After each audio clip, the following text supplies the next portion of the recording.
Now let's flip over and talk about Epic Universe, which has its own pros and cons that are very different from Islands of Adventure and Universal Studios. So let's start with the cons. The first one has got to be there is no shade. It is zero shade. So the only shade is when you first walk into the park. Now, in the center of the park is a lake, and on either, basically the pathway goes around the lake. And on either side, when you first come into the park, there is shopping. That's where all the souvenirs and stuff are. And that area is a little shaded, but not by much. And in that area, there's not a lot of seating at all. And keep in mind, I did talk about in the video that if you do sit on the benches that are around the water area, they're probably going to be soaking wet, even though they don't look like it. Because when I sat down, it looked completely dry, and then I get up and turns out it was soaking wet. I mean, I'm talking, it went all the way through my clothes. And so there's hardly any seating anywhere in the park, and there is zero shade. And that first day that I was there, I thought for sure I was going to get heat stroke. I had to go in the shade. I had to lay down, take off my robe. I had my fan going. I was drinking water, and I was really contemplating going to their like emergency services area to try and see if I could at least get in some kind of air conditioning and lie down. But I just stayed outside, had my fan going on my face, and was able to cool off then. And I bypassed that really peak time of the day, you know, between roughly 11 and 1, where the sun is overhead. That is the worst time. I mean, I was cooking. So they definitely need to add more shade in that park. The second con that has to do with Epic Universe was the music. It wasn't the music itself. The music itself was fitting. In each one of the worlds, and even out in the main part of the park, the Celestial Park, the music was good. It was very fitting, but it was so loud, so unimaginably loud. I was practically having to yell on my videos for all of you to hear me, and I know you could hear it. It was just so loud. There was no escaping it. It wasn't like I could go to like a little back corner, because I tried. And even in the back corner, it was even worse because it like kind of echoed. It was just loud. So they need to keep the music. Great ambiance, loved the music, but they've got to turn the volume down. The third con for Epic Universe has to be the price. It was so expensive. Now, whenever you go to the park, if you book way in advance, it could be cheaper. And depending on the time of the year that you go, the prices are going to be different. And I know the park is brand new right now, and so the prices are really high to try and recoup some of the cost. And over time, the cost will go down. But still, when you compare Islands of Adventure and Universal Studios to what you're paying at Epic Universe, there's a huge difference. Now, I ended up doing a bundle, which is what I suggest in order to save. I did the 3-day hopper pass between Universal Studios and Island of Adventure, and it includes a day at Epic Universe. Now, they do also have a bundle if you have a family and you decide you want to go to I believe it's Kahuna Bay, which is the water park. There is a bundle for that too, where you get like hopper pass between like the 2 or 3 parks, and then you get Epic Universe. If you break it down, it saves money by doing the bundle. However, I wanted to do a second day at Epic Universe, which I'm really glad that I did because I was not able to see everything in one day. That single day by itself in October, mid-October, was $168 for just me. That's not anything special. That's just to get into the park. That is not an express pass. The express pass was going to be another $200. I refused to pay almost $400 to get into one park. So $168, that's really, really expensive. So yes, the price may go down. You may be able to find a better price on a different day or if you book further out in advance, but just know that that park is going to cost you a lot more. And the final con for Epic Universe was the rides kept breaking. I know the park is brand new. I get it. They're working out the kinks. It hasn't even been open a full year. But when every one of your major rides in the park break down every single day, come on, fix that. And it's not like it just broke down like one time. The minecart ride broke down 4 times while I was in line. The Stardust Racers broke down while I was in line. The Battle at the Ministry, it broke down while I was in line. The Monsters Unchained, it also broke down. Now, it did not break down while I was in line. I was heading over to get onto the ride, and once I got outside, they were like, oh, it's broke down right now. So I'm like, I can't ride anything. Everything keeps breaking down. You gotta fix that. You know, I know that you're working out the kinks and stuff, but when you're there for 2 days and both days your major rides keep breaking down, it's not like you didn't know that the park was gonna open up and that, you know, there are rides. You gotta fix them and make sure they're working long before you open the park. You surely had to have run tests and worked out the kinks before you even opened the park. But yeah, they gotta fix that. Now let's talk about the pros for Epic Universe. The first pro is that park is clean. Clean, clean, clean. Yes, it is a brand new park and you're thinking, well, it hasn't had a chance to get dirty yet. No, I'm not talking about that. I'm talking about it is just aesthetically, the way that they made the park, it just is clean. Now, granted, it's kind of like give and take because there is no shade, and if you add more shade, the park could potentially look more cluttered and less clean. But I do feel like it is a lot cleaner overall because it's very open. Universal Studios and Islands of Adventure, I feel like they try to pack like as much in as possible. And so a lot of the walkways are kind of, they're not narrow, but they give a feeling of being narrow and being kind of squished in. And you don't get that feeling at Epic Universe. It feels extremely open.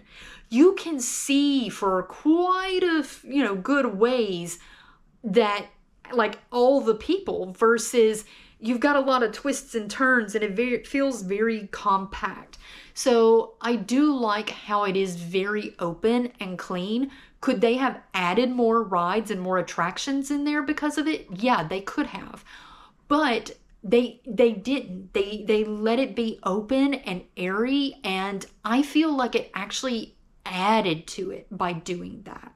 The second pro, free lockers. That was fabulous, especially after spending all the money and all the headache and stuff at the lockers over at Universal Studios and Islands of Adventure. Coming over to Epic and having free lockers or having rides that I didn't even have to put my stuff in a locker was fabulous. I mean, if you're spending $160 for a ticket and then having to buy lockers too, I probably wouldn't go back to the park. But by having free lockers, it's kind of a nice little perk. It's like, yeah, because I paid for that with my ticket. The third pro for Epic Universe has to be the mind-blowing rides. There is a reason they call it Epic Universe. The rides were epic. The technology that they used on the rides, the way the rides were set up, it was just insanely good. And not just the rides, the decor leading up to the rides. Yes, some of the rides were really long for the, the wait times and stuff, but when you're going through like the battle at the Ministry, there's so much to see in there, you won't get bored. I did not realize I was in the line as long as I was because I was constantly taking videos and pictures and just looking at so much. There's just so much there.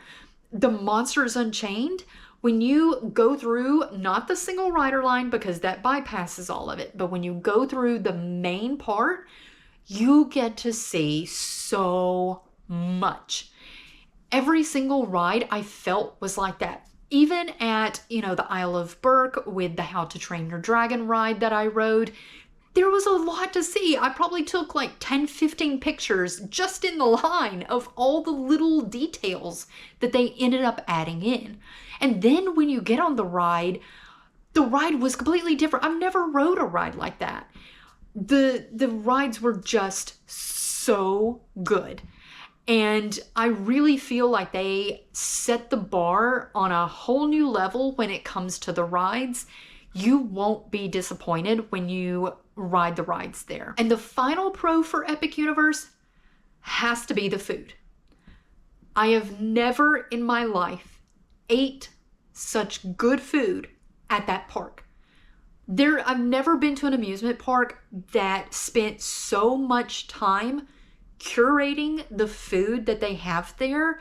And it is amazing to me that they are able to essentially churn that food out to so many people and keep the excellent level every single time. No matter where I ate at, every single restaurant, the food, the drinks, the desserts, even the coffee, it was just next level. I kept talking about the food and everything in the videos because it just was so good. It was like 5-star restaurant food. And it's hard to find that just in a restaurant, but to find it in a restaurant in an amusement park, that is unheard of. And to find it and it be inexpensive too.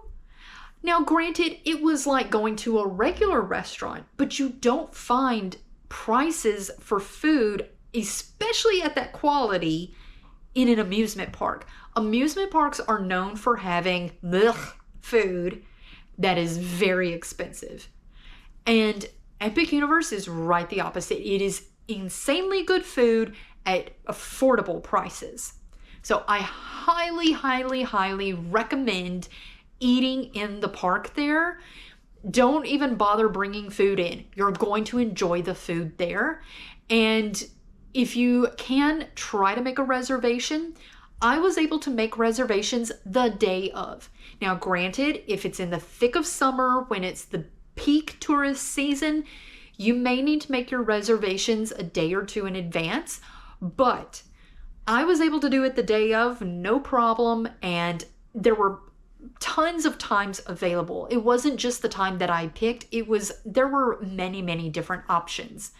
And the restaurants are pretty large too. They can hold a lot of people. There was a big staff there, so the park was fully staffed to be able to handle the peak times for the food. Now I want to talk a little bit about some kind of general topics that I wanted to touch on that had to do with the trip. The first thing would have to be my Airbnb that I chose. Now, I normally stay in hostels, and yes, there are hostels in Orlando, but the majority of the hostels are nowhere near Universal Studios. They're kind of more toward Disney, which makes sense. Disney's a lot more popular, but I knew that I was going to be taking rideshare back and forth between the park and where I was going to be staying. And I also had to take into the fact that it takes time to get to and from the park. So I wanted to get as close as possible. But all the hotels around the parks were really, really, really, really pricey. So I chose to get an Airbnb. Now, it could be that you are like me and you want to get as close to the park as possible, but you can't find, an affordable Airbnb or a hotel. It's really kind of what's important to you. Are you strapped for time to be able to go through the parks? You maybe only have 1 or 2 days in the parks. It may be better for you to just go ahead and fork out that money and get as close as you can to the park.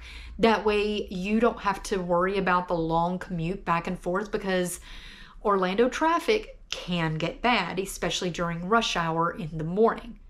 Or is it you have plenty of time to go to the parks and you have all the time in the world, maybe stay a little further away and then just commute in at your leisure. One tip for you is when you go to the parks, yes, you can bring your own food and beverages. Now, that is within reason.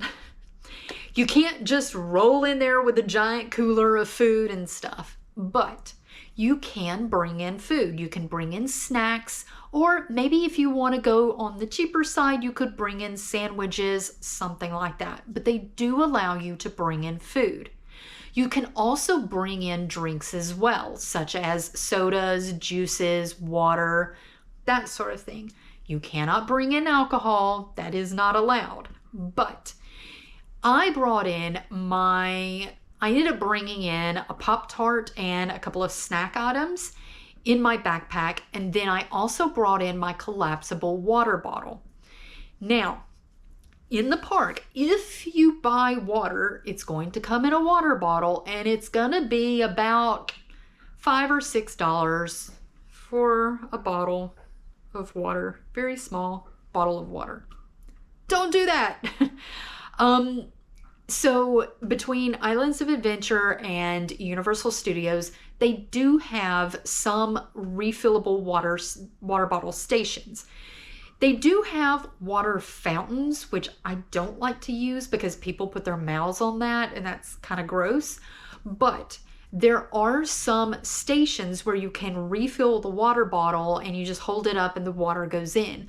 I know there was one between the Harry Potter Diagon Alley and the Men in Black. That's where I kept filling mine up because there's a restroom there, and outside the restroom they have the refillable water bottle station. And that saved me money. I was able to easily refill it all throughout the day. Over at Epic Universe, I would say when you do go into the restaurants and eat, have them refill your water bottle there. I believe there was one refillable water bottle station that I saw. There could be more.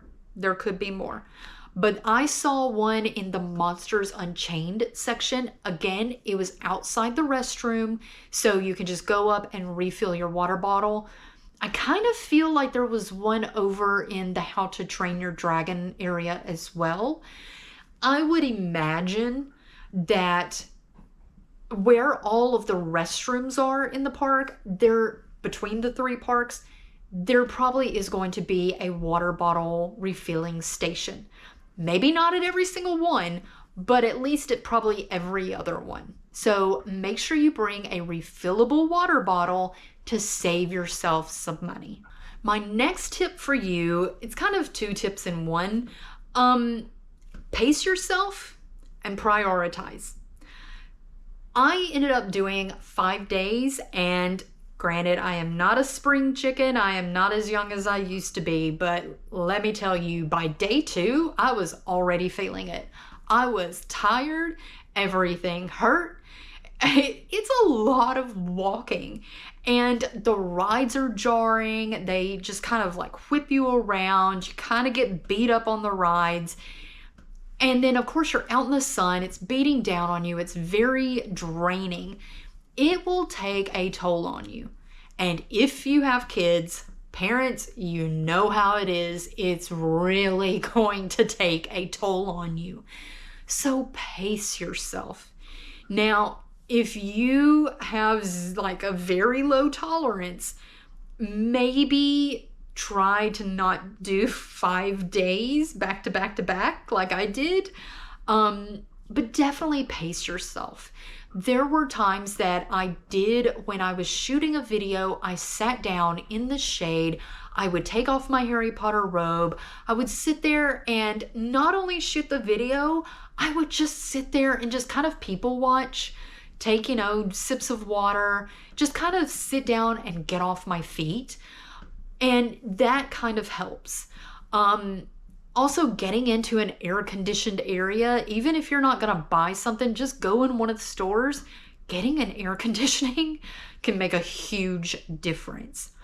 And if you are really strapped for time or you're worried you're not going to be able to see and do everything, prioritize. There are certain rides or shows or things you're going to want to see. So download the Universal Studios Orlando app. Familiarize yourself with the app. Look on there and, they have a map on there that you can easily go around and see where everything is at and write down all the things that you want to see and put them in order before you get to the park. That way, when you do get to the park, you can prioritize and make sure that you see what you truly want to see. That is what I did. Whether it was the two parks together, Universal and Islands of Adventure, or it was Epic, my priority, Harry Potter, because I'm a huge fan. And then after that, my priority was roller coasters and big rides. And then from there, it was whatever else I had never rode before. And so I kind of prioritized it that way. And to me, I felt good about that. I was able to see the most important stuff, do the most important stuff, and then dwindle it down from there. And for me, that gave me an overall great experience. And the last thing I want to touch on is the situation with my wand that I lost. Tear. Yeah, I never got it back. I will say I got regular emails from the park, from Epic Universe. I got one email that they found the wand, okay? They found the type of wand that I had. However, they found it at the How to Train Your Dragon show. And I did not go to that show until the second day after I had lost the wand. Could I have said, yes, that's my wand, and have them mail it to me and I just pay for the shipping? Yeah, I could have done that. But it's not going to work with my phone because that's not my wand. There is a 0.0001 chance that is my wand, because it would have meant somebody would have found my wand, used it, got over to that show, and then left it there. Probably not my wand. And for me, I felt like it was probably some child in the show watching it. They left the wand in there. And I would feel really bad if their family tried to do something to get the wand back, and now they can't get their wand back because I took it. So I said, no, that's not my wand, and opted to not get it. But a month after I did my claim, my lost item claim, they were sending regular updates. And then after a month had passed, they said, we're sorry, we have not been able to find your wand, and then kind of called it a day at 1 month, which makes sense. I mean, after a month, it's not just going to show up. Like, it's gone at that point. And then I also reached out to Lyft about it. Now, I will say, Lyft sent me an email and they said, because I never heard back from the driver. And so I reached out to them and they were like, oh, we'll get in touch with her. And so they tried to get in touch with her and told her to call me. She never did. And so I reached out to them. I said, hey, you told her to call me. She never did. or at least text or email or something. Tell me something. And she never did. And then Lyft sent me an email and said, oh, we reached out to her again and she said she has it. And I was like, okay, well, give it to me. Tell her to give it to me. Like, here's my information. Here's my address, my email, my phone number, blah, blah, blah. And I went back and forth multiple emails and they never got back in touch with me. I never could get in touch with her. They never got in touch with me. And so I sent them an email kind of like to urge them. And I was like, well, if this woman's not going to give me my wand back, then I guess I have no choice but to reach out to the police, kind of to push them along. And they basically were like, okay, we'll just, have the police contact us and, we'll help them in their investigation. And I'm like, it shouldn't be like that. Like, yeah, I could go to those steps, but I mean, it's a wand for $90. Like, come on. And so I just kind of let it go, but it didn't sit well with me.